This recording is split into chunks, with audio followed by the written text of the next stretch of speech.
A convicted killer who faced the possibility of life in prison tonight is preparing to go to the Texas Department of Corrections.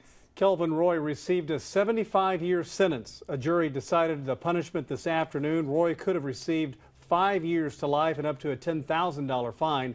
He left court with a 75-year sentence and no fine. The murder conviction stems from a crash February the 7th on Old Highway 90 in Vidor. Lexy Bertrand and her mother were in a minivan stopped at a red light. Roy deliberately raced into the van in an effort to hurt his girlfriend, who was in the car with him. She survived. The 16-year-old girl died 1 day later. The trial wrapped up this afternoon. The defense argued for leniency, asking for a 20-year sentence, while prosecutors wanted the maximum punishment, a life sentence. Fox 4's Haley Bull reports the jurors ultimately chose 75 years after what the judge called an emotionally draining trial over a crash and loss of a young life that has impacted the entire community. It's a loss no words can truly describe. A daughter, a sister, a friend, 16-year-old Lexy Bertrand.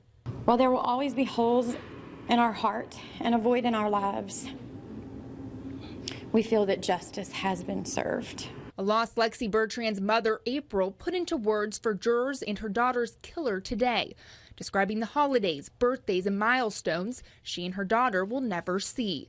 April said, quote, "For the beautiful light and presence of good that she brought everyone she encountered. As a mother, I will never overcome the loss of my firstborn and only daughter." The things that she did in her 16 years, we learned, will impact some others in their lives. As an organ donor, her choice to donate her organs has saved at least 4 people and given them another chance at life, a chance that Lexy didn't have. A chance taken away after Kelvin Lee Roy drank, smoked marijuana, took PCP, got behind the wheel, and crashed a car into the Bertrand's minivan in an attempt to seriously injure his girlfriend.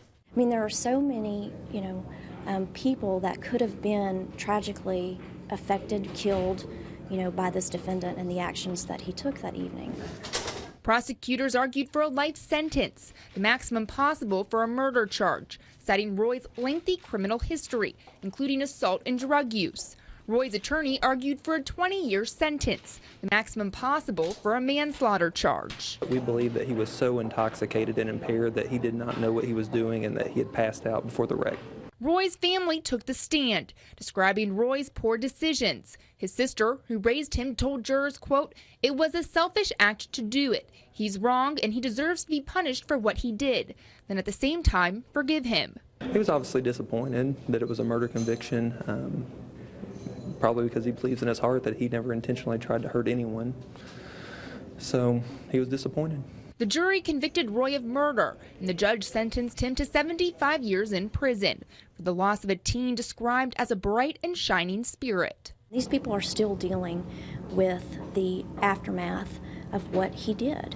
Not just Lexy's family, but the entire community as well. We cannot thank everyone enough for all of their support, emotionally, materially, and spiritually. We are truly blessed to live in such a wonderful community. In Orange, Haley Bull, Fox 4 News. Roy's attorney says he believes his client will appeal, but that could change. He would be eligible for parole after serving 30 years of his sentence.